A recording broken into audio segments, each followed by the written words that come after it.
පුංචි වරදේ පවා බිය දකින්න. වැරද්දක් වෙච්ච ගමන් වරදේ බිය දැකලා සැනින් නිවැරදි වෙන්න. සීලේ අලුත් කරගන්නවා ආයෙමත් හදාගන්නවා. ඒ විදියට ටික නිවැරදි වෙන්න යහපත් වෙන්න ධර්මයේ කරා යන උත්සාහයක් ගන්න. බණ ඇහුවට පින් කරාට බොහෝ දුරට මේ ගමන යන්න අමාරුයි. ඒකයි බුදුරජාණන් වහන්සේ පෙන්වුවේ හිසගිනි ගත්ත කෙනෙක් ගින්න නිවන්න මහන්සි වෙනවා වගේ. ආයුධයකින් පහරක් කාපු කෙනෙක් තුවාලයක් සනීප කරන්න වෙහෙසෙනවා වගේ.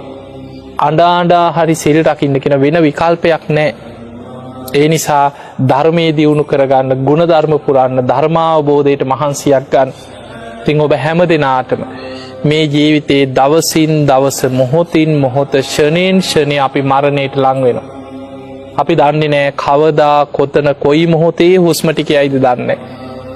ඒ නිසා අප්‍රමාදී වෙන්න බුදුරජාණන් වහන්සේගේ අන්තිම බුද්ධ වචන මහණෙනි අවසාන වශයෙන්ුත් අමතනවා කි. වය ධම්මා සංඛාරා. මේ ලෝකේ සියලු සංස්කාර අනිත්‍යයි.